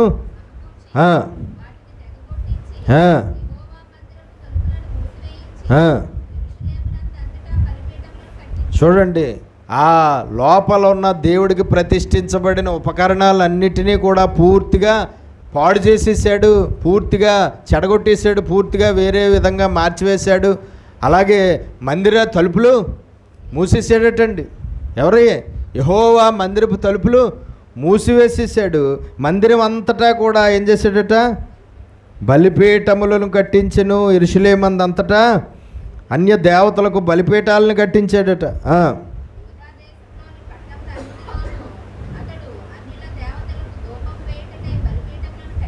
మొత్తం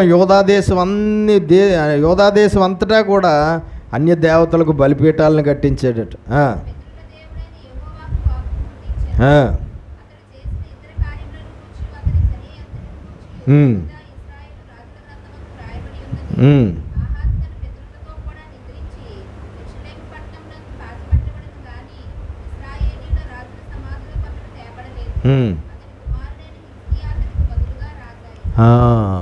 కాబట్టి అతడు అన్ని పాపాలు అలాగ చేశాడు. దానివల్ల అతడుకు మరణము అనేది సంభవించి అతడు చచ్చిపోయాడు. చనిపోయిన తర్వాత ఇతడు ఇన్ని పాపాలు చేసిన వాడు కదా అని చెప్పి ప్రజలు రాజుల సమాధుల్లో పాతిపెట్టలేదటండి. ఎందుకంటే పట్టుకెళ్ళి అతని పాపాలను బట్టి అతడు దేవుని యొక్క శిక్ష అయిన మరణాన్ని పొందాడు కాబట్టి తీసుకెళ్ళి రాజుల సమాధుల్లో కాకుండా వేరొక చోట అతన్ని పాతి పెట్టబడ్డా. అతని కాలంలో అతడు అలాగ శిక్ష అనుభవించాడు, లేదంటే అతని పాపాలను బట్టి అలాగ ప్రతిఫలాన్ని అనుభవించాడు. అతని కాలంలో ప్రజలు కూడా అదే పాపము చేయడం వల్ల వారు కూడా సిరియన్లు, ఇశ్రాయేలీలు అనబడిన శత్రువుల చేతికి అప్పగించబడి సర్వస్వాన్ని కోల్పోయారు, సమస్తాన్ని కూడా పోగొట్టుకున్నారు. కాబట్టి ఆ కాలంలో వారి పాపాలను బట్టి దేవుడు వారికి పంపించిన ప్రతిఫలము అంత ఘోరంగా వారు అనుభవించవలసి వచ్చింది. 33వ అధ్యాయం 1 నుంచి చదువు. 33వ అధ్యాయం.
ఇందాక చూసాం ఆహాజు చచ్చిపోయిన తర్వాత ఆహాజు కొడుకు హిజ్కియా మహారాజు అయిన తర్వాత చాలా అద్భుతంగా పరిపాలన చేశాడు. మళ్ళా పూర్తిగా ప్రజలందరినీ దేవుడి వైపు తిప్పగలిగాడు. ఉన్నత స్థలాలు, బన్య దేవతలకు ఉన్నటువంటి ఆ స్థలాలన్నీ కూడా పూర్తిగా నాశనం చేశాడు. చాలా మంచి పరిపాలన చేశాడు. అతడి తర్వాత అతని కొడుకు మనష్షే, హిజ్కియా కొడుకు మనష్షే మహారాజు అయ్యాడు. ఈ మనష్షే తన తండ్రి అయిన హిజ్కియా లాగా లేడు, కానీ చాలా ఘోరాతి ఘోరమైన పాపపు జీవితాన్ని జీవించాడు. చూడండి, యెరూషలేములో ఉన్న మందిరంలోనే ఆ అన్య దేవతలకు బలిపీఠాలు కట్టించాడు. యెరూషలేములో ఉన్న మందిరపు ఆవరణములో, మందిరం లోపల ఆకాశ నక్షత్రాలకు, సూర్యుడికి, చంద్రుడికి, వీళ్ళందరికీ బలిపీఠాలు కట్టించేటట్టండి. ఎంతో ఘోరాతి ఘోరమైన పాపపు జీవితాన్ని జీవించడం అనేది జరుగుతుంది. అన్యజనులు చేసిన హేక్రియలు అనుసరించి నడుచుకున్నాడు. యెహోవా దృష్టికి చెడు నడత నడిచాడు. ఇతడు తన తండ్రి అయిన హిజ్కియా పడగొట్టిన ఉన్నత స్థలములను తిరిగి కట్టించాడు. బయలు దేవతకు బలిపీఠములను నిలవబెట్టాడు. దేవతా స్తంభములను చేయించాడు. ఆకాశ నక్షత్రములన్నింటినీ పూజించి కొలిచెను. ఇవన్నీ కూడా దేవునికి విరోధమైన పాపాలుగా కనబడుతూ ఉన్నాయి. నేను తప్ప వేరొక వేరొకరిని పూజించడానికి వీల్లేదు. మట్టితో కానీ, కర్రతో కానీ, బంగారంతో కానీ, వెండితో కానీ, దేనితోనూ కూడా, చెక్కతో కానీ దేనితోనూ కూడా ఏ ప్రతిమలు చేయించుకోవడానికి వీల్లేదు. వాటికి సాగిలు పడడానికి వీల్లేదు, వాటికి మొక్కడానికి వీల్లేదు, వాళ్ళకి బలిపీఠాలు కట్టడానికి వీల్లేదు అన్న ఆజ్ఞ అతిక్రమించి ఏం చేశాడండి? దేవుని మందిరం లోపలే, ఎక్కడండి? దేవుని పరిశుద్ధమైన మందిరం లోపలే అన్య దేవతలకి, ఆకాశ నక్షత్రాలకి, సూర్యుడికి, చంద్రుడికి, వీళ్ళందరికీ బలిపీఠాలు కట్టించి ఆ బలిపీఠాల మీద వాళ్ళకి ఏం చేశాడండి? బలులు అర్పించాడట. మరియు నా నామం ఎన్నటికీ ఉండునని యెరూషలేమునందు ఏ స్థలమును గూర్చి యెహోవా సెలవిచ్చినో ఆ మందిరంలో అక్కడనున్న యెహోవా మందిరమందు అతడు బలిపీఠాలను కట్టించాడు. అది ఎంతో ఘోరాతి ఘోరమైన పాపం అయిపోయింది. మరియు యెహోవా మందిరపు 2 ఆవరణములలోనూ అతడు ఆకాశ నక్షత్ర సమూహమునకు బలిపీఠములను కట్టించాడు. అది ఎంతో పాపం అయిపోయింది. బెన్హిమ్మోంలో యందు అతడు తన కుమారులను అగ్నిలో గుండా దాటించాడు. అన్య దేవతలకు అగ్నిగుండాల్లో తన పిల్లల్ని దాటించాడు, పిల్లల్ని పడవేశాడు, పిల్లల్ని అగ్నిగుండాల్లో చేశాడు. అది ఎంతో పాపమైపోయింది. ముహూర్తాలను ఏం చేశాడండి? ముహూర్తాలు చూశాడు. అది ఎంతో పాపమైపోయింది.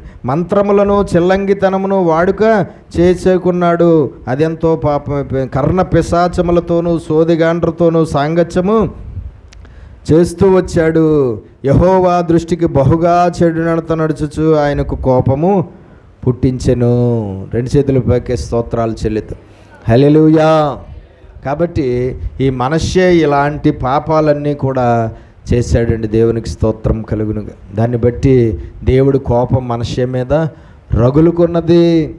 ఏ మాత్రము కూడా దేవుని పిల్లలు అనబడినటువంటి వారు విగ్రహారాధన కానీ, విగ్రహారాధనకు సంబంధించినటువంటి పనులు కానీ, అన్య ఆచారాలు కానీ, ఇలాంటివేవి కూడా మనలో ఉండడానికి వీలు. ముహూర్తాలు చూడడం, మంచి రోజులు, చెడ్డ రోజులు అని చూడడం, అమావాస్యలు, పున్నాలు అని చూడడం, దశములు, ఏకాదశులు అని చూడడం, ఇవి మనం ఎట్టి పరిస్థితుల్లోనూ చేయడానికి వీల్లేదు.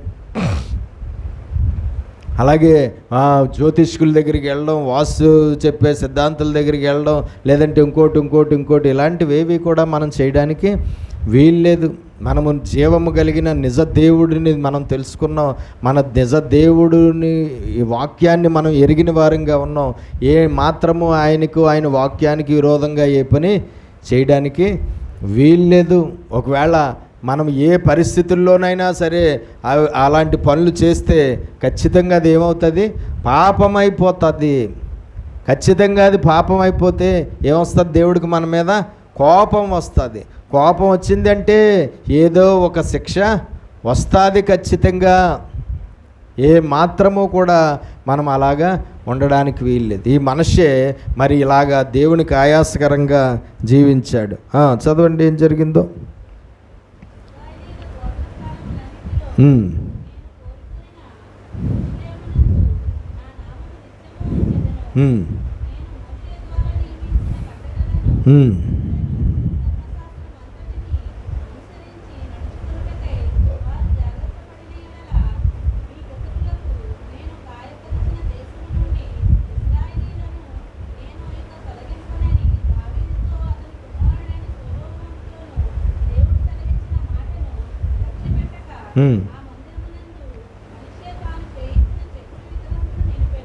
మందిరంలో విగ్రహాలు నిలబెట్టాడు.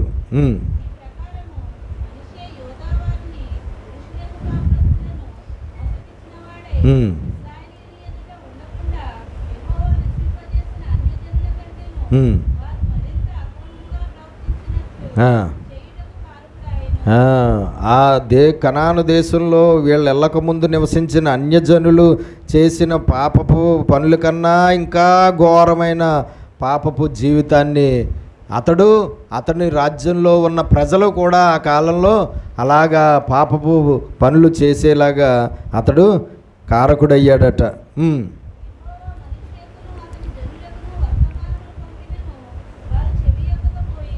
దేవుడు తన సేవకులను పంపించి హెచ్చరించినా సరే వినలేదు మనష్యే కానీ, ప్రజలు కానీ.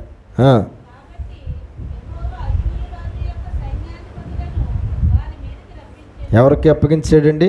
అష్షూరు రాజ్యం వారికి, శత్రువులకు దేవుడు అప్పగించేశాడు. అష్షూరు రాజ్యం వారు వచ్చి పట్టుకుపోయారు.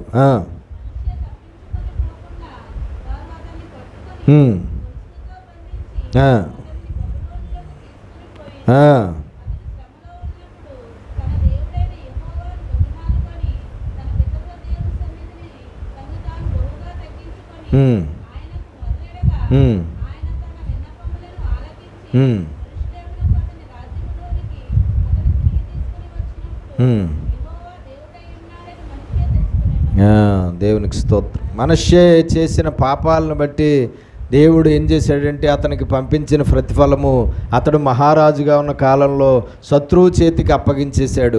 అష్షూరు సామ్రాజ్యం వారి చేతికి అప్పగించేస్తే వారు బంధించి తీసుకుపోయి చాలా శ్రమల పాలు చేశారు, చాలా కష్టాలు పెట్టారు మనష్యేని.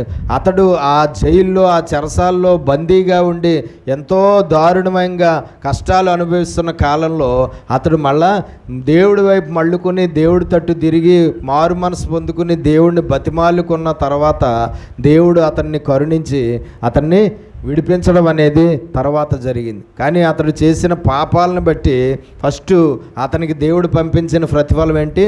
శత్రువుల చేతికి అప్పగించేస్తే చాలా శ్రమలు అనుభవించవలసి వచ్చింది. మన పాపాలను బట్టి మనల్ని దేవుడు అపవాది చేతికి అప్పగించేస్తాడు.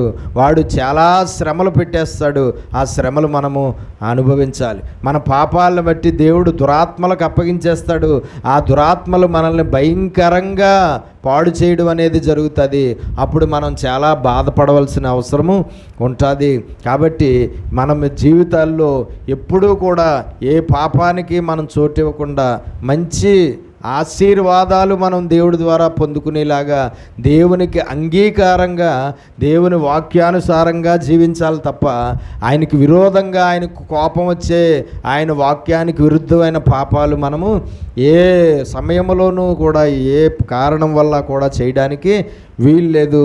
చేస్తే దేవుడు విడిచిపెట్టడు. చూడండి 36వ అధ్యాయం 5 నుంచి.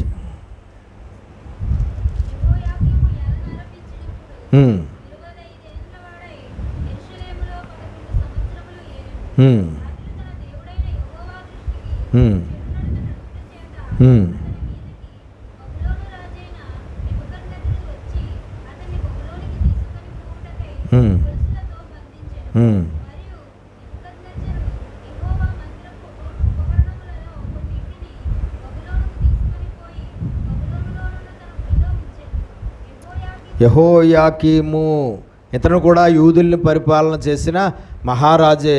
ఇతడు కూడా దేవునికి ఆయాసకరంగా దేవునికి విరోధమైన పాప జీవితాన్ని జీవిస్తే దేవుడు ఎవరిని పంపించాడండి? బబులోను రాజును పంపించాడు.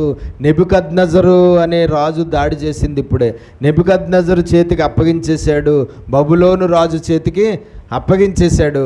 అతడు వచ్చి ఇతన్ని బంధించి తీసుకుని వెళ్ళిపోయాడు. చదవండి 11 నుంచి. తర్వాత సిద్కియా పరిపాలన చేయడం మొదలుపెట్టాడు.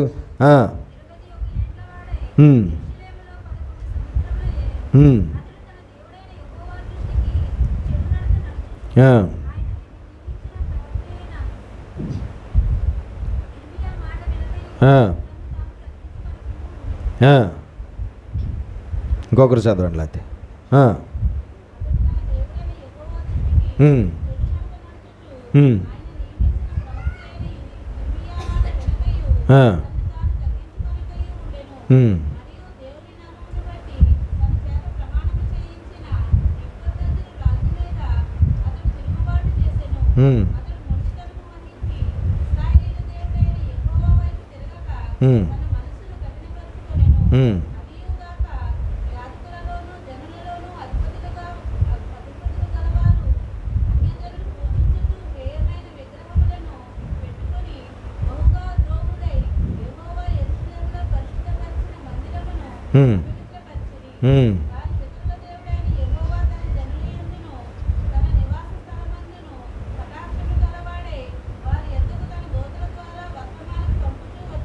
దేవుడు వారు అలాగ దేవునికి విరోధమైన పాపపు జీవితాన్ని జీవిస్తున్నప్పుడు దేవుడు తన ప్రవక్తలను పంపించి తన సేవకులను పంపించి వారిని గద్దించడం, వారు మారు మనసు పొందాలని హెచ్చరించడం అనేది దేవుడు చేసేవాడు.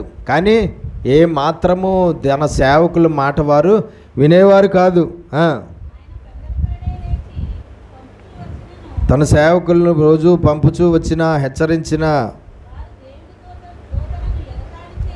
ఆ సేవకులను వారు ఏం చేస్తున్నారు? ఎగతాళి చేస్తున్నారు.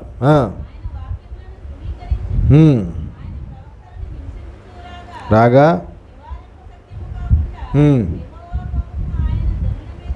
వచ్చెను.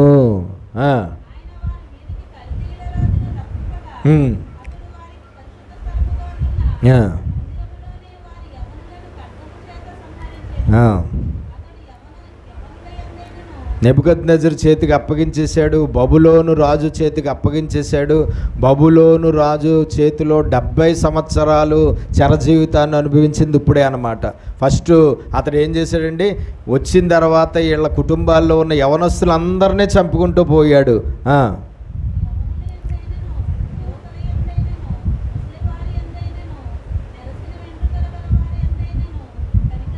ఏ వయసు వారిని కూడా నెబుకద్నెజరు ఏం చేయలేదట? కనికరించలేదు, చంపుకుంటూ పోయాడు. దేవుడే వారి ప్రాణాలు తీసివేసేలాగా వారిని దేవుడు నెబుకద్నెజరు చేతికి అప్పగించాడు. మనుష్యులు వలన జరిగినట్టుగా కనబడుతుంది. ఒక్కోసారి మనకు వచ్చిన కీడు ఎవరో మనిషి వల్ల వచ్చినట్టుగా కనబడుతుంది. కానీ అది ఆ మనిషి వల్ల నీకు వచ్చిన కీడు కాదు. ఆ మనిషి ఆ కీడు నీకు చేయాలని దేవుడే ఆ మనిషికి అనుమతి ఇవ్వడం వల్ల, దేవుడే ఆ మనిషికి అధికారం ఇవ్వడం వల్ల ఆ మనిషి నిన్ను నలిపివేసేలాగా పరిస్థితులు అక్కడ జరుగుతాయి.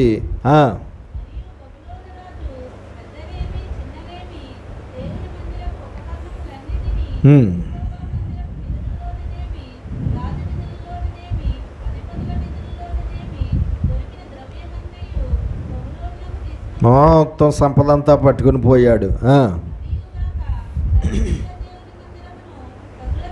దేవుని మందిరాన్ని తగలబెట్టేశాడు. యెరూషలేములో మందిరాన్ని,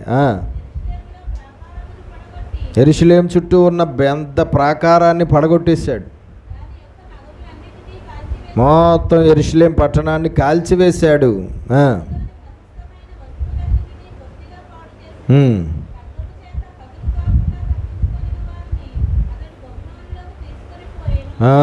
ప్రాణాలతో ఉన్న వారిని ఏం చేశాడు? బబులోనికి తీసుకుని పోయాడు.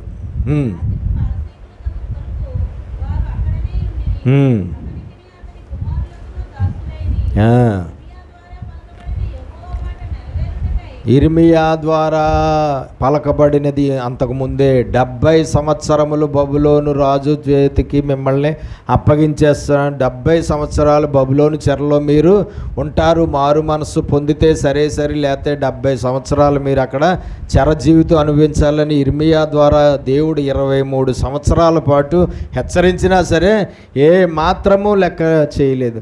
హెచ్చరించిన సేవకులందరినీ చంపడం, బంధించడం, వాళ్ళని కొట్టడం, వాళ్ళని చాలా ఆయాస పెట్టడమే తప్ప మారు మనసు పొందుకోలేదు వీళ్ళు ఎవరు కూడా. వారి పాపాలను బట్టి దేవుడు అప్పుడు ఎవరికి చేతికి అప్పగించాడండి? యూదుల్ని బబులోను రాజు చేతికి అప్పగించేశాడు. వారి పాపాలను బట్టి దేవుడు రాజులను, ప్రజలను కూడా ఆ సమయంలో ఎవరి చేతికి అప్పగించాడండి? బబులోను రాజు అయిన నెబుకద్నెజరు చేతికి అప్పగించేసిన తర్వాత 70 సంవత్సరాల బబులోను చెరలో వాళ్ళు బాధపడవలసి వచ్చింది. కాబట్టి మనం తెలుసుకోవాల్సింది ఏంటంటే, మనుష్యులు వారి వారి పాపముల యొక్క ప్రతిఫలాన్ని అనుభవించాలి. దేవుని పిల్లలు వారి వారి పాపపు ప్రతిఫలాలను వారు అనుభవించాలి. మన దేవుడు చాలా మంచివాడు కాబట్టి, మనము ఆయనను పూజిస్తున్నాం కాబట్టి, మనం ఆయన మందిరానికి వెళ్తున్నాం కాబట్టి, మనము ఏ పాపాలు చేసినా మనల్ని ఏమీ చెయ్యడు అని అనుకోవద్దు. మనం ఏ పాపాలు చేసినా మనల్ని ఆయన శిక్షించడు అని అనుకోవద్దు. మనల్ని ఆయన ఎంతో ప్రేమిస్తున్నాడు కాబట్టి, మనము ఏ పాపము చేసినా మనకి ఏ కీడు, ఏ చెడు, ఏ హాని చెయ్యడు.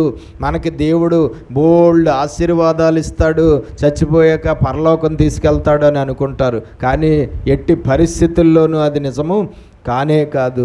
దేవుని పిల్లలు దేవునికి ఆయాస్కరంగా ఏ పాపము చేసినా వెంటనే ఆయన వారిని శిక్షించడం అనేది జరుగుతుంది. ఇంకా దేవుణ్ణి ఎరగలేని వారికైనా కొంచెం టైం ఇస్తాడేమో, కానీ దేవుణ్ణి ఎరిగిన వారికి అస్సలు టైము ఇవ్వడు. దేవుణ్ణి నమ్ముకున్న వారికి అస్సలు టైం ఇవ్వడు. దేవుని భక్తులుగా ఉన్న వారికి అస్సలు టైం ఇవ్వడు. ఖచ్చితంగా వారి వారి క్రియల ప్రతిఫలాన్ని దేవుడు వారికి పంపిస్తాడు. కాబట్టి మన జీవితాల్లో మనము ఏ స్థితిలో ఉన్నవారు చూస్తే, ఇప్పుడు వరకు చూస్తే మహారాజులు కనబడ్డారు, మహారాణులు కనబడ్డారు, పెద్దలు కనబడ్డారు, ప్రజలు కనబడ్డారు. ఏ స్థితి అన్నది దేవుడికి అనవసరం. నువ్వు ఈ భూమి మీద ఏ స్థితి కలిగిన వాడువు, నువ్వు ఎంత భక్తుడువు, నువ్వు ఎంత ప్రార్థనాపరుడువు, నువ్వు ఎంత అభిషేకం కలిగిన వాడువు అన్నది దేవుడికి అనవసరం. దేవుడికి విరోధంగా ఏ సమయంలో ఏ పాపము జరుగుతుందో అప్పుడే దేవుడు తన యొక్క కోపాన్ని మన మీదకి రగిలించుకుంటాడు. తన కోపముతో దేవుడు మనల్ని శిక్షిస్తాడు. కాబట్టి మన జీవితాల్లో మనము ఎప్పుడూ కూడా ఏ పాపానికి చోటు ఇవ్వడానికి వీల్లేదు. మనుషులు పాపాలకు వచ్చిన ప్రతిఫలాలను మనం చాలా చూస్తాం. అందుకనే కీర్తనలో ఉంటుంది, భయము నొంది పాపము చేయకుడు అని ఉంటుందండి. కీర్తనలో 4వ కీర్తన 4వ వచనంలో ఏముంటుందంటే, భయము నొంది పాపము చేయకుడి. ఎవరు భయం కలిగి? దేవుని భయం కలిగి దేవుని పిల్లలు ఏం చేయాలి? పాపం చేస్తారు. అన్యులైతే దేవుని భయం వాళ్ళలో లేదు కాబట్టి వాళ్ళు పాపం చేశారంటే అనుకోవచ్చు. కానీ మనలో ఏముండాలి? దేవుని భయం ఉండాలి. ఆ దేవుని భయం మనం కలిగి మనం ఏం చేయకూడదు?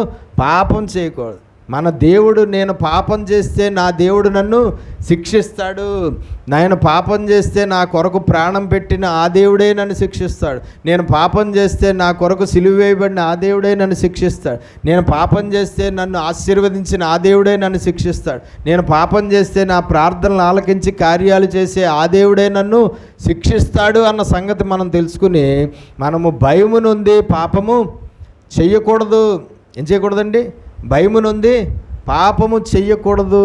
చూడండి 5వ అధ్యాయం కీర్తనలో 4 నుంచి చదవండి.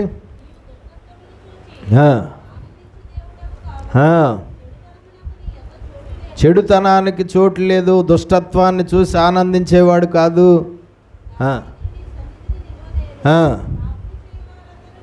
పాపము చేయువారందరూ, వారు ఎవరైనా సరే పాపము చేయువారు దేవునికి అసహ్యులైపోతున్నారు. పాపము ఎవరిలో ఉంటుందో వారు అప్పుడే దేవునికి అసహ్యమైన వారు అయిపోతున్నారు. అసహ్యమైన వారు అయిపోయామంటే తర్వాత మనము ఎన్నో శ్రమలు, ఎన్నో శిక్షలు, ఎన్నో కష్టాలు, ఎన్నో బాధలు, ఎన్నో వేదనలు ఆ దేవుడి వల్ల అనుభవించాలి. 6వ అధ్యాయం 8వ వచనం.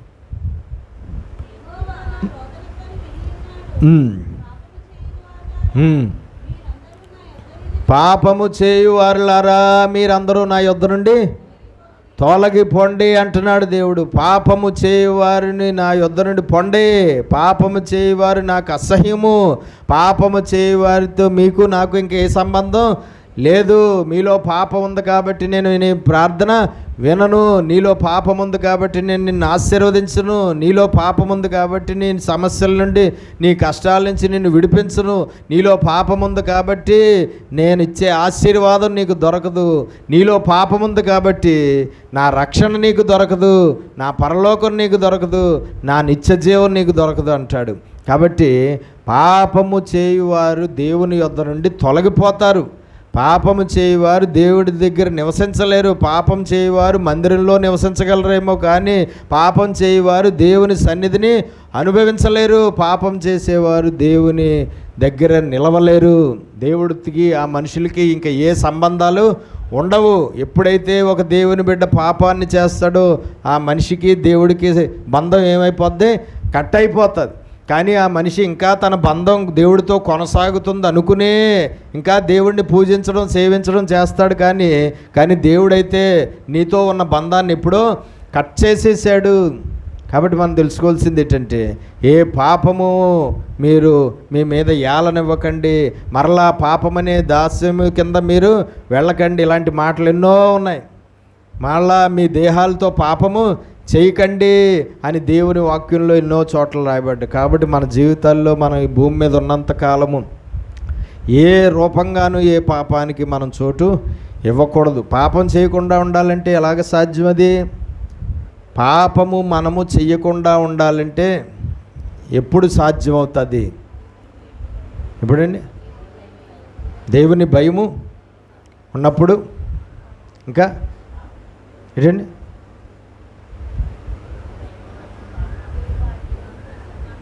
దావీదులో దేవుని భయం ఉందా? దేవుని భయం ఉన్నప్పుడే పాపం చేశాడా దావీదు? పాపం చేసే సమయానికి దేవుడి భయం అతనిలో ఉందా? అంతకుముందు ఉందా? కానీ ఆ రోజు లేదా? ఆవిడ్ని నగ్నంగా చూడగానే భయం పోయిందా? కదండి. చూడండి, దేవుని నిజమే, పాపము చేయకుండా ఉండాలంటే మనలో ఏముండాలి?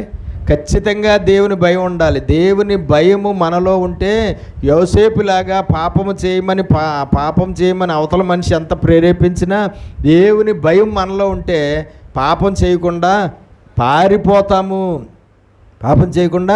పారిపోతాం. అంతేకాదు, పాపం చేయకుండా ఉండాలంటే 119వ కీర్తన 11వ వచనం. 119వ కీర్తన 11వ వచనం. నీ ఎదుట నేను, మీ బైబిల్లో అండర్లైన్ చేసుకోండి అందరూ కూడా ఖచ్చితంగా. ఏంటండి? నీ ఎదుట నేను పాపము చేయకుండానట్లు నా హృదయములో నీ వాక్యము ఉంచుకొని ఉన్నాను. ఏంటండి? హృదయములో వాక్యము ఉండాలి. హృదయములో వాక్యం ఉంటే వాక్యము వలన భయము కలుగుతుంది అని రాయబడి ఉంది. అదే 119వ కీర్తనలో ఏమంటుందండి? నీవిచ్చిన వాక్యము మనుష్యులలో నీ భయమును పుట్టించును. భయము తనంతట రాదు, భయము దాని అంతటా అది రాదండి. భయాన్ని కలగజేసేది ఏది? వాక్యం. కాబట్టి ఫస్ట్ హృదయంలో ఏది ఉండాలి? వాక్యం ఉండాలి. ఎప్పుడైతే మన హృదయంలో వాక్యం ఉంటుందో ఆ వాక్యము దేవుడి మీద భయాన్ని కలగజేస్తుంది మన అంతరంగంలో. అప్పుడు ఆ వాక్యము దేవుడి మీద భయాన్ని కలగజేసినప్పుడు అప్పుడు మనం యోసేపులాగా పాపానికి దూరంగా పారిపోయి దేవుని దృష్టికి పవిత్రులుగా జీవించి దేవుని ఆశీర్వాదాలు యోసేపు అనుభవించి తర్వాత ఎక్కడికి వెళ్తాం? పరలోకానికి వెళ్తాం. కాబట్టి భయం ఉండాలంటే ముందు ఏది ఉండాలి? వాక్యం ఉండాలి. ఎక్కడ? గోడల మీద. క్రైస్తవులు గోడల మీద వాక్యాలు బోల్డ్ ఉన్నాయి, కానీ గుండెల్లోనే ఉండలేదు వాక్యం. గోడల మీద వాక్యాలు ఎన్నున్నా ప్రయోజనం లేదు. వాక్యము ఎందులో ఉండాలి? గుండెలో ఉండాలి, హృదయములో ఉండాలి. ఆ వాక్యమే, లోపలున్న వాక్యమే దేవుడంటే మనకి భయాన్ని కలగజేస్తుంది. ఈనాడు క్రైస్తవులు వాక్యాన్ని వినేవారిగా ఉన్నారు, కానీ వాక్యాన్ని గుండెల్లో, హృదయంలో భద్రపరుచుకునేవారుగా లేరు. వాక్యాన్ని హృదయంలో నిలుపుకునేవారుగా లేరు. వినేవారిగా ఉన్నారు, చదివేవారిగా ఉన్నారు వాక్యాన్ని, కానీ వాక్యాన్ని ఎందులో పెట్టుకోవట్లేదు? హృదయములో పెట్టుకోవట్లేదు. హృదయములో పెట్టుకుంటే ఆ వాక్యం దేవుని మీద భయాన్ని కలగజేస్తుంది. ఆ భయము మనకి పరిశుద్ధతనిస్తుంది. ఆ పరిశుద్ధత పరిశుద్ధుడైన దేవుణ్ణి కలుసుకునేలాగా చేస్తుంది. ఈనాడు రోజుకి బోల్డ్ అధ్యాయాలు చదివేసే క్రైస్తవులు ఉన్నారు. ప్రతిరోజు బోల్డ్ మెసేజ్లు చర్చిలోనేంటి, యూట్యూబ్లోనేంటి, టీవీలోనేంటి వినేసే క్రైస్తవులు ఉన్నారు, కానీ విన్న వాక్యాన్ని హృదయంలో పెట్టుకునే క్రైస్తవులు చాలా తక్కువ మంది. విన్న వాక్యాన్ని, నేర్చుకున్న వాక్యాన్ని, చదివిన వాక్యాన్ని హృదయములో నిలుపుకునేవారు లేరు. విని విడిచిపెట్టేసేవారే ఉన్నారు, చదివి వదిలేసేవారే ఉన్నారు. కానీ చదివి విని దాన్ని హృదయములో పెట్టుకుంటే ఆ వాక్యము భయాన్ని కలగజేస్తుంది. ఆ భయము పరిశుద్ధుడిగా నిన్ను జీవింపజేస్తుంది. ఆ పరిశుద్ధతే నువ్వు పరలోకం వెళ్ళడానికి కారణం అవుతుంది. భూమి మీద ఉన్నంతకాలం యోసేపులాగా చాలా గొప్ప ఆశీర్వాదం దేవుడు ద్వారా మనము అనుభవించడానికి సహాయపడుతుంది. ఈనాడు గొప్ప ఆశీర్వాదం అనుభవించే క్రైస్తవులు ఉన్నారా? ఎన్నో కష్టాలు, ఎన్నో బాధలు, ఎన్నో ఇరుకులు, ఎన్నో ఇబ్బందులు, ఎన్నో వేదనలు, ఎన్నో రోగాలు, ఎన్నో జబ్బులు, ఎన్నో తెగుళ్ళు, ఎన్నో కరువు కాటకాలు అనుభవించే క్రైస్తవులు ఉన్నారా? గొప్ప ఆశీర్వాదాలు అనుభవించే క్రైస్తవులు ఎక్కడ కనబడుతున్నారండి? ఎక్కడైనా కనబడుతున్నారా? లోకంలో ఉన్న కష్టాలన్నీ అన్యులకు ఉండలేదు, క్రైస్తవులకే ఉంటున్నాయి. అన్యులు బాగానే ఉంటున్నారు, వాళ్ళు బ్రహ్మాండంగా బోల్డంత ఆశీర్వాదాన్ని అనుభవిస్తున్నారు. క్రైస్తవులే చాలా ఘోరాతి ఘోరమైన ఎవరు బ్రతుకులు బాగుంటున్నాయి. ఏ క్రైస్తవులు చూసినా, ఎవరిని చూసినా నోరిపితే వాళ్ళ సమస్యలు, వాళ్ళ శోధనలు, వాళ్ళ కష్టాలు, వాళ్ళ ఇరుకులు. వాడి సమస్యలు చెప్తున్నాడు, వీడి సమస్యలు చెప్తున్నాడు. ఏ సంఘానికి వెళ్ళినా, ఎన్ని చర్చిలకు వెళ్ళినా, ఎంతమంది వేల లక్షల క్రైస్తవులు ఎంతమంది ఉన్నా వాళ్ళ కుటుంబాల్లో ఎన్నో సమస్యలు, ఎన్నో శోధనలు, ఎన్నో రోగాలు. క్రైస్తవులకు ఉన్నన్ని రోగాలు అన్యులకు కూడా ఉండవండి. వాళ్ళు బ్రహ్మాండంగా చాలా పుష్టిగా, చాలా బలంగా ఉంటున్నారు. మనమే దిక్కుమాలిన జబ్బులన్నీ బాడీలో పెట్టుకుని నిత్యము రోగాలు రోగాలు రోగాలు రోగాలు, నిత్యము హాస్పిటల్లో, నిత్యము డాక్టర్లు, నిత్యము మందులే. తిండి కన్నా ఎక్కువ ఖర్చు దేనికి అవుతుంది? మనకి దేనికి అవుతుందండి? ప్రతి కుటుంబంలోనూ ఎక్కువ ఖర్చు దేనికి అవుతుంది? వైద్యానికి, మందులకే అవుతుంది. తిండి లేకపోయినా బతుకుతున్నాం, కానీ మందులు లేకుండా బతుకు లేనట్టు అయిపోయింది బతుకు కదండి. ఎందుకు వస్తున్నాయి ఇన్ని రోగాలు, ఇన్ని జబ్బులు, ఇన్ని తెగుళ్ళు ఎందుకు వస్తున్నాయి? నీ కుటుంబంలో కరువు ఉండడం ఏంటి? నీ కుటుంబంలో లేమి ఉండడం ఏంటి? నీ కుటుంబంలో ఆర్థిక ఇబ్బందులు ఉండడం ఏంటి? దేవుడు ఏమన్నాడు? మీరు నా ఆశీర్వాదాలకు వారసులు అన్నాడు. ఆశీర్వాదాలకు వారసులుగా ఉండవలసిన వారు కరువు కాటకాలు అనుభవించడం ఏంటి? అప్పుల బాధలు అనుభవించడం ఏంటి? ఆర్థిక ఇబ్బందులు అనుభవించడం ఏంటి? లేమి కొరత అనుభవించడం ఏంటి? మీరు పైవారిగా ఉంటారు కానీ కిందవారిగా ఉండరన్నారు. పైవారిగా ఉన్నామా, కిందవారిగా ఉన్నా? అప్పు ఇచ్చేవారిగా ఉంటారు కానీ అప్పు తీసుకునేవారిగా ఉన్నారు. ఎక్కడ చూసినా అప్పు ఇచ్చే స్థితి ఏమి ఎప్పుడూ లేదు, కానీ ఎక్కడ అప్పు పుడితే అక్కడ అప్పు తీసుకునే స్థితే ఈనాడు. తలగా ఉంటారు కానీ తోకగా ఉండరు. ఎక్కడన్నా ఎంతమంది క్రైస్తవుల కుటుంబాల్లో కనబడుతుంది తలగా ఉన్న జీవితం? ఎంతమంది కుటుంబాల్లో కనబడుతుంది ఆరోగ్యంగా ఉన్న జీవితం? ఎంతమంది కుటుంబాల్లో కనబడుతుంది సమృద్ధి అయిన జీవితం? ఎంతమంది క్రైస్తవుల జీవితాల్లో కనబడుతుంది నెమ్మది, సమాధానము, సంతోషం అనుభవిస్తున్న జీవితం?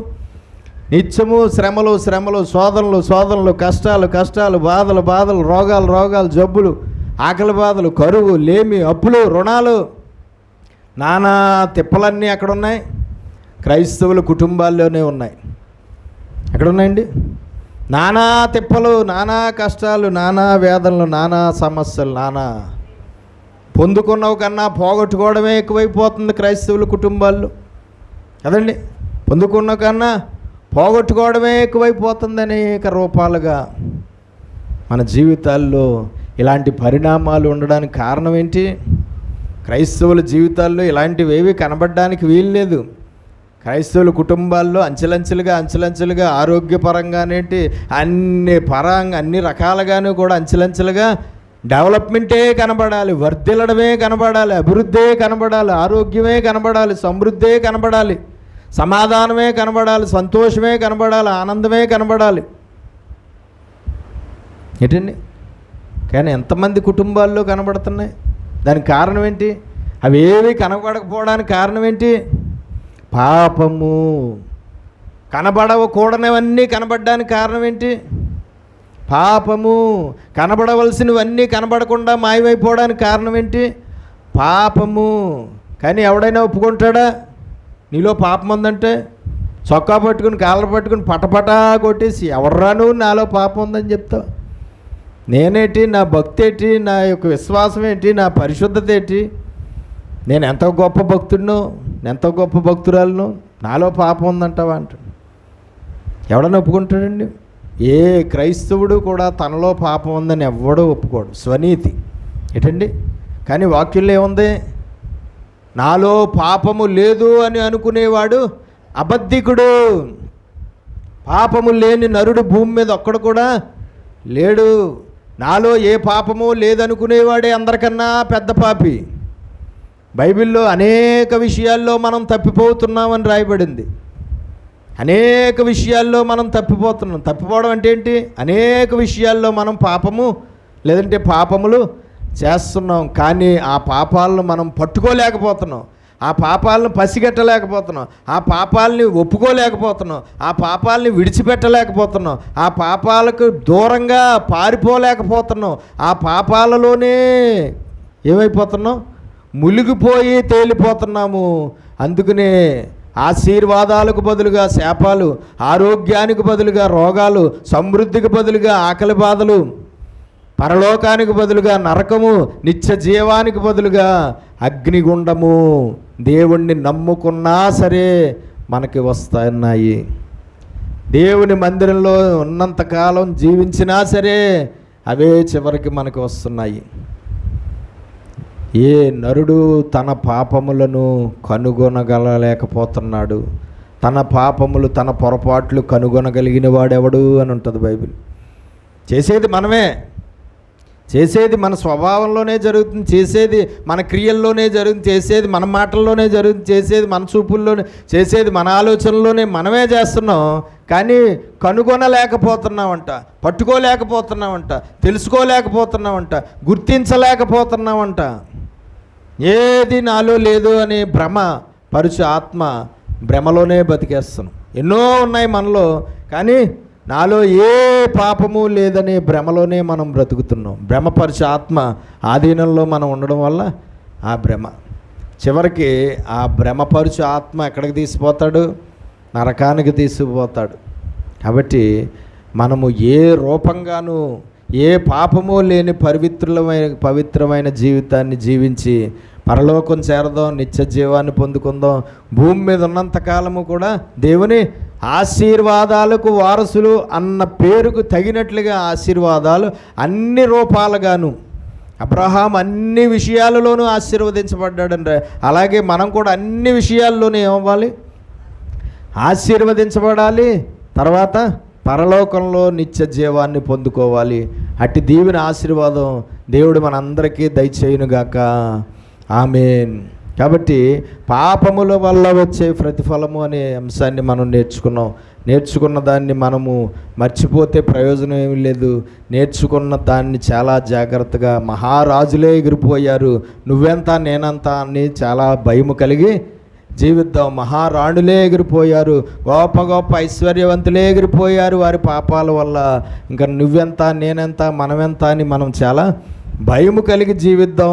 ఈ లోకంలో భక్తి అంటే ఏంటంటే భయపడి, దేవునికి భయపడి ఏ పాపము చేయకుండా పరిశుద్ధంగా దేవుని వాక్యానుసారంగా జీవించడమే భక్తి అంటే. భక్తి అంటే ఏంటంటే దేవుడు చెప్పిన భక్తి, దేవుడు కోరుకున్న భక్తి, దేవుడు ఒరిజినల్ భక్తి ఏంటంటే దేవుని భయం కలిగి ఏ పాపము లేకుండా వాక్యానుసారంగా ఈ భూమి మీద ఉన్నంతకాలము మనం బ్రతకడమే మనం దేవుడికి చేసే భక్తి. ఆ భక్తి మనం అందరము చేద్దాం, పరలోకం చేరుకుందాం, నిత్య జీవాన్ని పొందుకుందాం. అటు దేవుని ఆశీర్వాదం దేవుడు మనందరికీ దయచేయునుగాక. ఆమేన్. ప్రార్థన చేసుకో. పరిశుద్ధుడా, ప్రేమ కలిగిన మా ప్రియ పరలోకపు తండ్రి, నీ శ్రేష్టమైన ఘనమైన నామమును బట్టి స్తోత్రాలు. విన్న వాక్యాన్ని విడిచిపెట్టేవారిగా ఉండి మమ్మల్ని మేము మోసం చేసుకోకుండా, విన్న వాక్యాన్ని అనుసరించి జీవించేవారిగా మేము ఉండుటకు సహాయించి, వాక్యానుసారమైన ప్రవర్తనతో, వాక్యానుసారమైన క్రియలతో, వాక్యానికి లోబడి, వాక్యానికి విధేయత చూపించి, వాక్యం ద్వారా మా హృదయంలో మేము భయము కలిగి, ఆ భయముతో పవిత్రమైన జీవితాన్ని జీవించి, పాపాన్ని అసహించుకుని, అయ్యా నీ ఆశీర్వాదాలకు భూమి మీద ఉన్నంతకాలం వారసులు అయ్యి, భూమిని విడిచిపెట్టిన తర్వాత ఆ పవిత్రమైన జీవితం ద్వారా వచ్చే పరలోకాన్ని, నిత్య జీవాన్ని పొందుకుని నీ మహిమలో ప్రవేశించుటకు మాకందరికీ సహాయం చేయమని, పాపాన్ని ఎదిరించే శక్తి, పాపాన్ని పట్టుకునే శక్తి, పాపము నుండి తప్పించుకునే జ్ఞానము మాకు దయచేయమని యేసు పరిశుద్ధ నామమున ప్రార్థన అడిగి వేడుకొనుచున్నాం పరమ తండ్రి. ఆమేన్.